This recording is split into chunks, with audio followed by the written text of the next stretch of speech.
नमस्कार दोस्तों, मैं दीपक राणा आप सभी का हार्दिक स्वागत करता हूं आपके अपने YouTube चैनल अपग्रेड एकेडमी पर। जैसा कि प्यारे दोस्तों, आप सभी को पता होगा, कल हमने हिंदी व्याकरण के अंदर हिंदी भाषा का इतिहास के बारे में कुछ बेसिक सी बातें जानी थी भी, जिसमें हमने जो लास्ट स्टेप किया था कि भाई हिंदी भाषा को कितने कालों में विभाजित किया जाता है भी, ठीक है ना। उसमें मैंने आपको बताए थे भाई इसके लिए 3 काल थे और उनसे रिलेटेड जो इम्पोर्टेंट पॉइंट्स थे वो मैंने कल डिस्कस किए थे। यदि आपने वो कल वाली वीडियो नहीं देखी है हिंदी भाषा के इतिहास वाली, पहले तो जाकर वो देखिए, ठीक है ना। फिर आज वाले हम क्या करने वाले हैं, तो जो आगे हमारे पास नेक्स्ट टॉपिक रहेगा इसके अंदर वो डिस्कस करेंगे इसमें। तो चलिए प्यारे दोस्तों, आज का ये टॉपिक हम स्टार्ट करते हैं।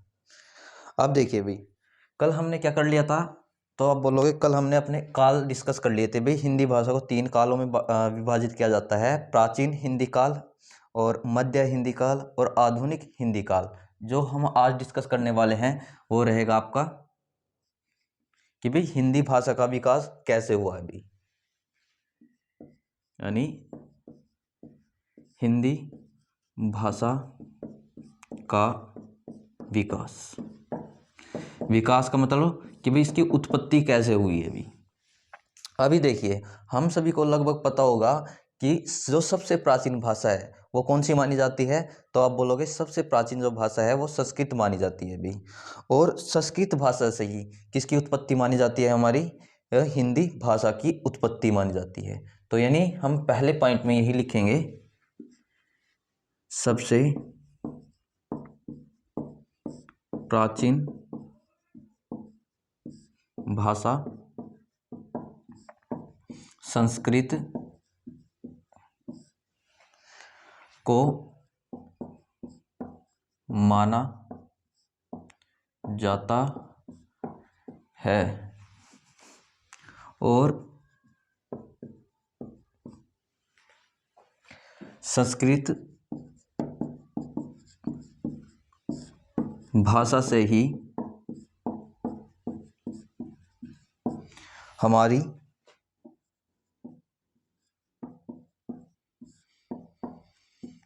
हिंदी भाषा की उत्पत्ति हुई है भी।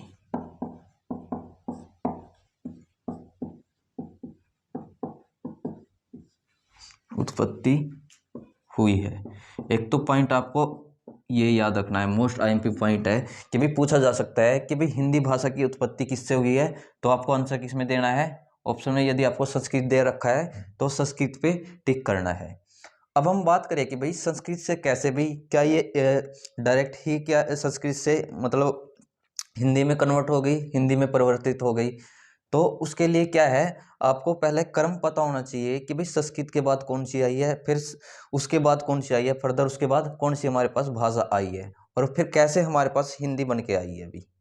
तो जब हम वो चीज़ समझ लेंगे तो इन शॉर्ट आप बोल सकते हैं कि हाँ, संस्कृत भाषा को मूल भाषाओं की जननी कहा जाता है अभी, ठीक है ना। यानी उनसे ही क्या हुई है अभी, संस्कृत भाषा से ही अन्य भाषाओं का जन्म हुआ है। यानी हम यहाँ पे क्या लिखेंगे, भाषाओं का क्रम।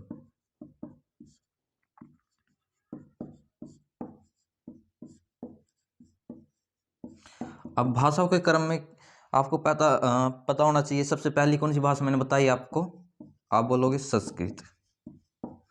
और संस्कृत के बाद आपकी आई है भाई पाली भाषा, और पाली के बाद आई है आपकी प्राकृत भाषा, और प्राकृत के बाद आई है आपकी अपभ्रंश भाषा,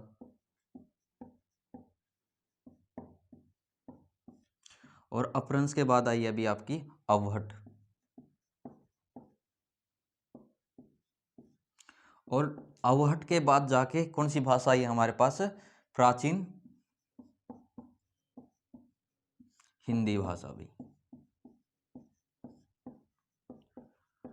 इस तरीके से क्या हुआ भाई, हमारी हिंदी भाषा की उत्पत्ति हुई है। यानी यदि हम इन शॉर्ट बोलने लगे कि भाई मूल रूप से हिंदी भाषा की उत्पत्ति किससे हुई है, संस्कृत भाषा की उत्पत्ति हुई है। रीजन पूछे, क्योंकि सभी की सभी जो लैंग्वेज है आप यहाँ पे देख रहे होंगे वो किससे निकली है, आप जवाब देते हो भी संस्कृत भाषा से निकली है।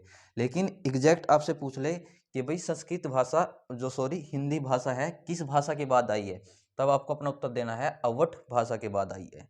या फिर आपसे इसी में कई प्रकार के क्वेश्चन पूछे जा सकते हैं कि संस्कृत के बाद जो एक्चुअल में यानी वास्तविक रूप से कौन सी भाषा आई है, आपको अपना आंसर देना है प्राकृत, और प्राकृत से बाद पाली, और पाली से बाद प्राकृत, और प्राकृत के बाद अपभ्रंश, और अपभ्रंश से बाद अवट, और उसके बाद जाकर क्या आई है भाई हमारे पास अपनी हिंदी भाषा आई है। लेकिन क्या है, कई इतिहासकार भाई या फिर कई जो रचयिता है भाई ऐसा मानते हैं कि जो अपभ्रंश भाषा से ही, किस भाषा से, इस अपभ्रंश भाषा से ही प्राचीन हिंदी भाषा की उत्पत्ति हुई है अभी। यानी इस वाली लाइन को भी यहाँ पे नोट डाउन करेंगे, अपभ्रंश भाषा से ही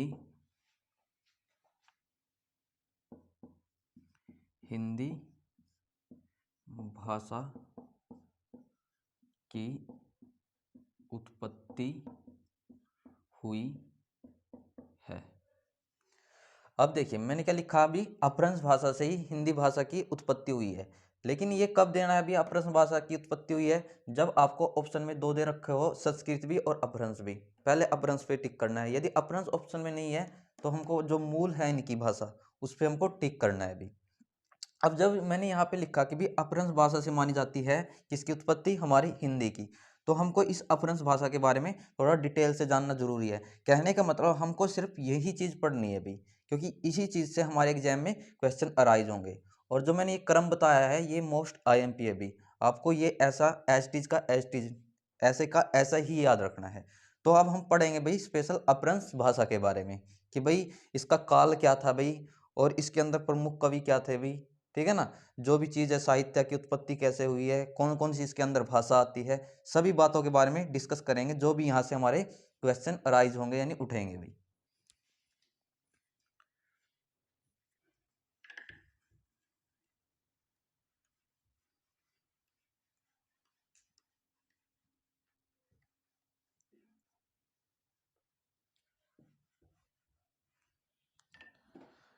अभी देखिए भाई यहाँ पे हम डिस्कस करेंगे अपनी अपभ्रंश भाषा के बारे में।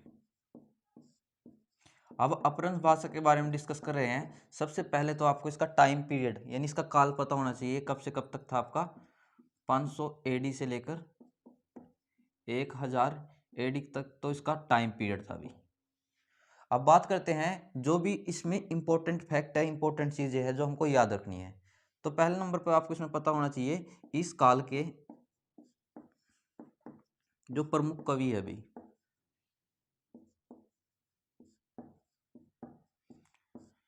किसे माना जाता है, स्वयं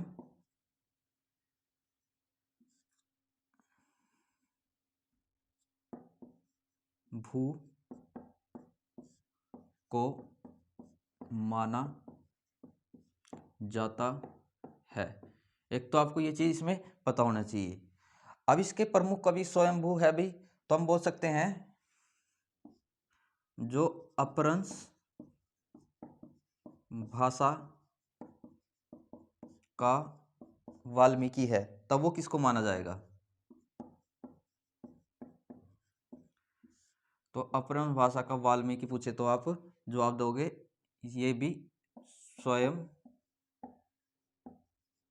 भू को,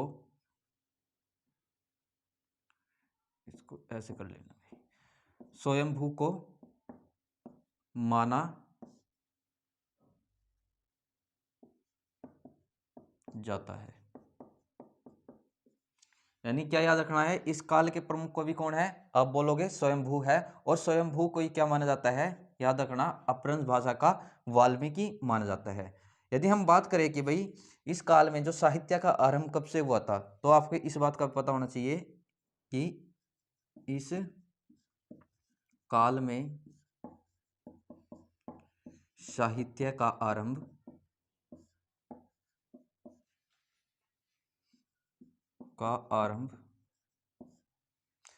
8वीं सदी से हुआ था अभी।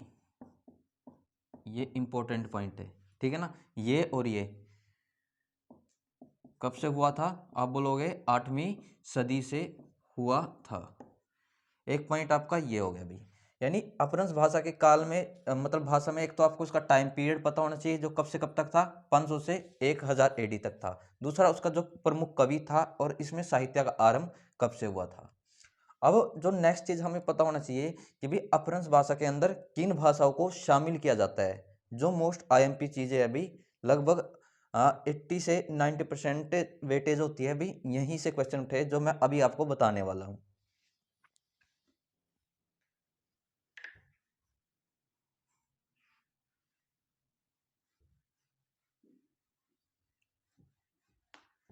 अभी इसमें क्या पता होना चाहिए आपको कि भाई इसमें किन किन भाषाओं को शामिल किया जाता है। यानी यहाँ लिखेंगे अपभ्रंश भाषा में, यहाँ लिख सकते हो आप निम्न भाषाओं को शामिल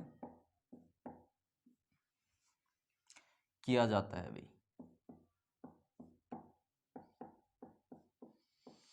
अब हम बात करें कि भाई निम्न भाषा कौन कौन सी। नंबर 1 पे तो आप याद रखना इसके अंदर सौर सैनी भाषा भी।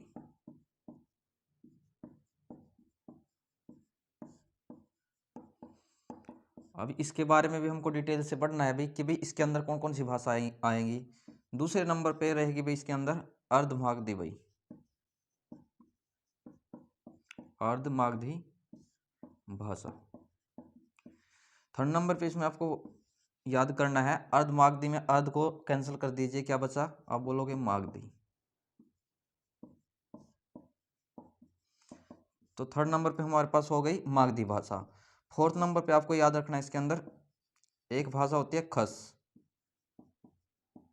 मैं बताऊंगा अभी भी कौन कौन सी लैंग्वेज आती है इनके अंदर। फिफ्थ नंबर पे इसके अंदर आपको पता होना चाहिए ब्राचड़। एंड सिक्स नंबर पे इसमें हमको पता होना चाहिए जो कौन सी भाषा आएगी आपकी महाराष्ट्री।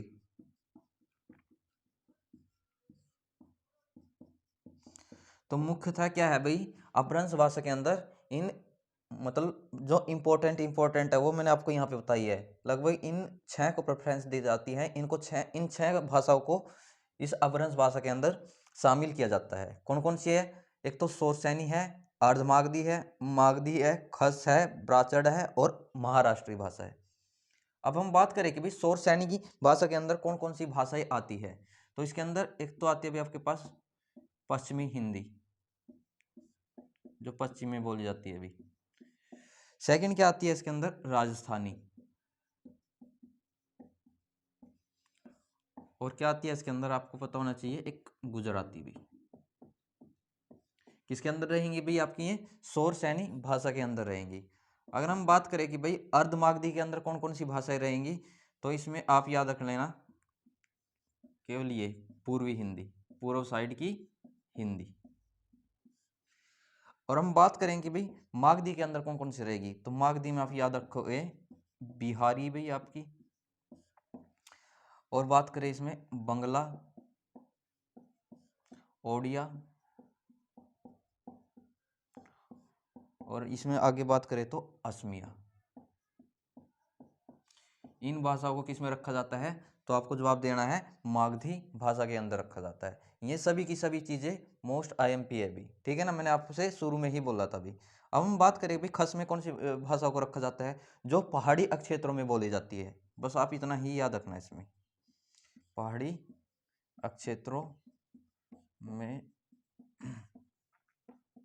बोले जाने वाली भाषा भी वो किस में जाएगी आपकी, आप जवाब दोगे ये हमारी खस में जाएगी। और हम बात करें कि भाई ब्राचड़ में कौन सी जाएगी तो ब्राचड़ में आप याद रखना एक तो पंजाबी आएगी भाई आपकी